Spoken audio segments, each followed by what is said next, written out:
Hey guys, so today's video is going to be all about hair care. I've had so many questions over the past few months asking me what I use on my hair, and I feel it actually doesn't change that much, but I haven't done a hair care routine video in a really long time, or even just an exclusive kind of like hair product video in a really long time. So today I thought I would run you through kind of my hair routine, but also my Holy Grail products, because a lot of them I don't use at the same time.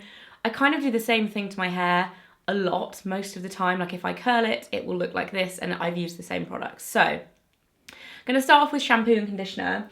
I've been using the same two, or alternating between the same two shampoo and conditioners for about a year and a half, 2 years. So the first ones are the Pureology Perfect for Platinum range, just the shampoo and conditioner from this range, although I have used the more intense mask, and I have to say I don't like it as much as the regular shampoo and conditioner. As you can tell, these bottles are pretty big. These are actually the salon size ones, so they're like the 1 litres, which I think you can buy, but you have to buy them from like wholesale kind of vibe places instead of just in the salon. I don't think you'd be like, can I have your actual 1 litre ones? But these have lasted me for a very, very long time. I think I've had these for like 9 months or something crazy, because Pureology is brilliant because you only use a tiny amount. It's really, really good if you colour your hair, which I actually don't anymore. I haven't coloured my hair for about 18 months. This is my natural colour to about here, and then the rest is highlights. So eventually I will have to start colouring my hair again because I don't want to go all this dark. But I haven't coloured it in a really long time. It's really good for coloured hair. The one thing my hairdresser told me, which is a really good tip for Pureology, is that the amount of product you need is actually the size of this blob. So it's actually like 1 pump of these, so they last for such a long time. Really good. The shampoo is blue, so it does have that slight kind of toning effect on your hair, but it's nothing serious. Like, you know, when you get that purple shampoo and conditioner that are intense, almost like a toner, it's not like that, but it definitely helps to keep the brassiness out of my hair, and I really love it. Again, I don't need a lot of conditioner a lot of the time. My hair is quite dry because it is long, thick, and colour treated at the ends. It does get quite dry, and it's quite damaged because I use quite a lot of heat on it, curling it as well. And I find that I don't need a huge amount of this conditioner, because that's something with other shampoos and conditioners that I really find to be so annoying, is that I use the shampoo like half as quickly as I use the conditioner. So I'll run out of the conditioner like when I'm like halfway through the shampoo, which is really annoying. Anyway, so that's the Pureology one. They're pretty pricey, and I have to say, since I've been in my kind of like late 20s, I have moved more to using kind of more pricey high-end shampoo and conditioner, not necessarily styling products, but in terms of like hair care and wet products, I find that generally I do err on the side of using the higher end ones. I think especially since not actually colouring my hair, because I spend so much less money on my hair now, I think it's like worth the investment to spend a bit more on shampoo and conditioner. I do still use the low end ones every now and again if I'm trying something new, but in general my go-to ones are these two, and the other make is the Kiehls Amino Acid Shampoo and Conditioner. I've spoken about these a lot before as well, and I have to say, it's the kind of thing that you would never normally shop at Kiehls for. Like, Kiehls are very, very well known for their skincare and their body care as well, but not so much their hair care. This stuff is amazing. I actually discovered it when I was on a trip last year, at Coachella's trip, so it was a year ago in April. So, you know, like, what was that, like 16 months ago? It's so good. I got given like travel minis when I was there, and I think me and there were 3 of us. Yeah, there were 3 of us on that trip, and all of us absolutely fell in love with the hair care, and we all have totally different hair as well. And it's just really, really kind of rich and moisturising, but it's not heavy. It doesn't weigh your hair down. It smells really lovely. It has like a little hint of coconut, because it has coconut oil in it, but it's not like coconut scented. So that's the Kiehls Amino Acid Shampoo and Conditioner. So, so good. Again, quite pricey, but one thing I would say with Kiehls is they're often in the airport. So if you're going through the airport, you can get them VAT off, and they end up being quite a bit cheaper, and you can also get the larger size than this as well. So yeah, they're my shampoo and conditioners.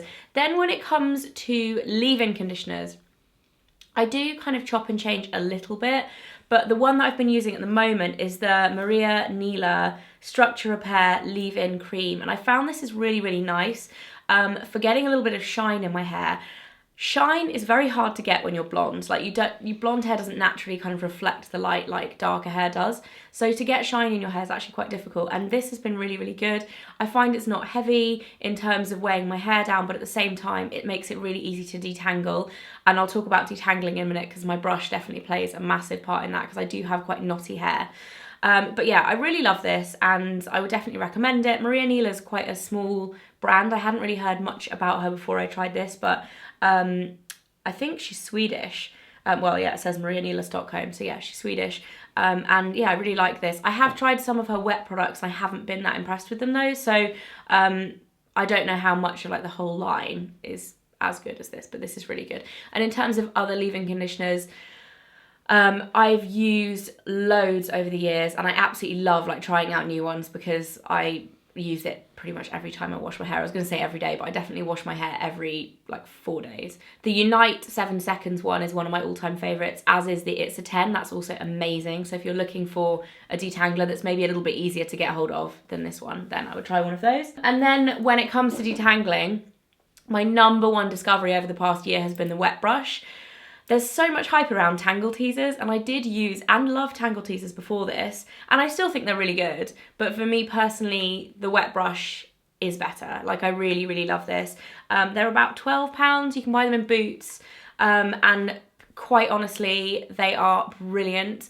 I have given so many of these, like my sister for her kids, some of my friends as well, and everybody that's tried them has been like, holy crap, they are like actually amazing and 100% worth it. Like, I feel like a lot of the time when I was younger I used to buy like the cheap hairbrushes from like Primark or whatever for £1 and think that that was fine, but like actually if you have like thick knotty long hair and you're kind of like brushing through it, it's so easy to break and you want to be using something a little bit more delicate, but at the same time you don't want it to take like an hour. Like if I ever use the Mason Pearson ones that are like soft bristled, it would take me like half an hour to brush my hair just because it's not getting through it. These are amazing. They're gentle, but they're really, really effective. And I'm going to stop talking about hairbrush now because I realise I've been waffling on about this.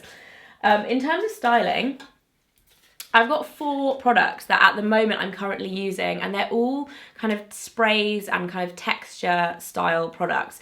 I do also use oils, it's worth mentioning at this point. I do love oils, but generally when I leave my hair straight, and the oils I tend to go for are Moroccanoil. I really love the original Moroccanoil. I'm still a big fan of that. But I also love the Orbay oil, which is super expensive, but I bought a pot like 2 years ago and it's still going strong. You need like a tiny amount.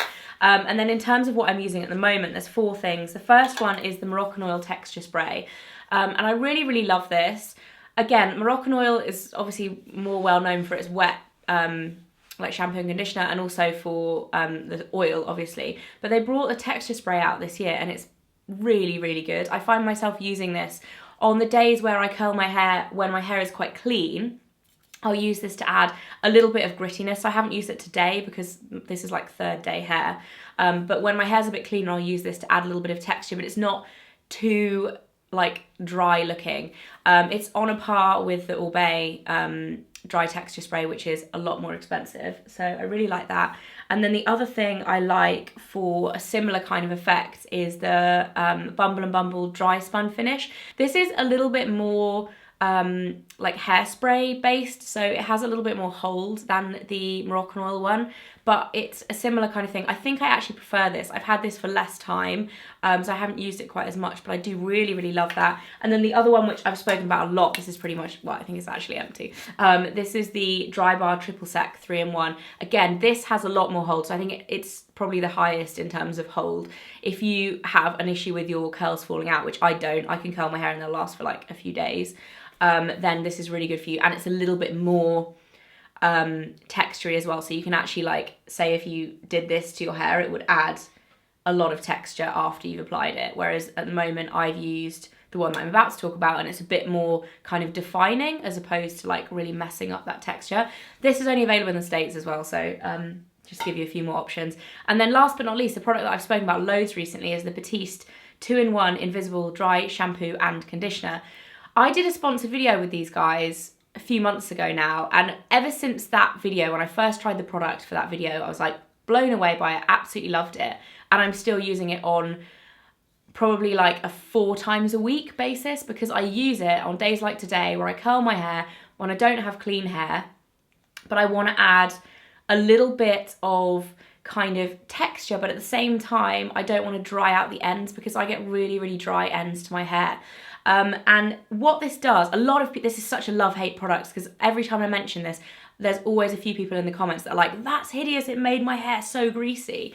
And if you have greasy hair, this is not going to be the product for you. Use just dry shampoo, because this has like that conditioning element to it as well. I don't really use it on my roots, although you can use it on your roots if you want to. If you have quite dry roots, I would suggest it might be quite good, but I personally just use it in the lengths and ends as well.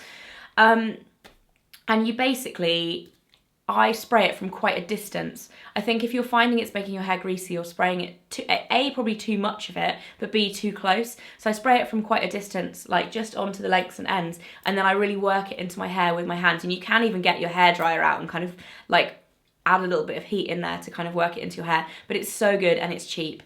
So yeah, this is pretty much empty. I've used up like the whole one, and this is the vanilla and passion flower fragrance. Not that I really mind, because they sent me all of the fragrances and I like them all, so they all kind of just are in my dressing table and kind of get used. So that is it for styling products. And then for tools, 2 things that I use on a daily basis. They're both from GHD, and I get asked so much about what I use to curl my hair. I have a few tongs, but to be honest, this is the one that I use time and time again, and it creates this kind of wave. And depending on how you use it, you can create more of a kind of like classic curl as well. But I wrap the hair around kind of diagonally like this. This is cold, so it's obviously not going to do anything, but I wrap it around like that, so it kind of creates more of a wave. So this is I think it's called the Classic Wave Wand. It doesn't actually say on it, but I'll link it below anyway. From GHD, it's clipless. I hate wands with clips, or tongs with clips. They just really annoy me. That I don't see the point. I find these much easier to use as well. They are pricey, the GHD curlers, but they're 100% worth it. I've had this coming up for 2 years, and it is just great. Like, I've had no problems with it. Absolutely love it. And in my experience with GHD products, like, the straighteners last forever, so I'm hoping this will too. That's my curler that I use all the time. Honourable mention goes to the Cloud 9 curler. If you want a bit more of like a beachy wave with like a smaller curler, I actually really like that one. And the Jose Hebert large barreled wand, I used that for a really long time, but mine actually broke, and it was always quite temperamental. Like, the plug was a bit crappy and it just broke. So out of all of them, that is definitely like the best quality, and I use it the most and I love the results. And then I have my GHD straighteners. Now, these are actually the platinum ones. Obviously they're the rose gold ones that are like limited edition. They're always doing different finishes. And I never thought I would like these more than the originals. I normally prefer the originals, but I think I've actually finally been convinced to use the platinum ones. In general, GHDs are like the best straighteners ever. I don't very often straighten my hair, but what I tend to do, if I have a little bit of a curl going on at my root here, because I tend to have that at the front. I don't know if you guys can see under here, like this section of my hair tends to go a bit wavy, so I've straightened them today. So what I do is just run a straightener through that, and if I have straight hair that day, I'll kind of do the top layer, which, you know, if there's any like frizziness or whatever, but I don't really overuse my straighteners that much, but they're the ones that I use. And that is it for my kind of favourite hair care products and current hair care routine. Let me know in the comments if you've got anything that you love that you think I would like, based on my other picks, if there's any recommendations you have, or if you have any suggestions for future videos, let me know, and I'll see you very soon. Bye guys.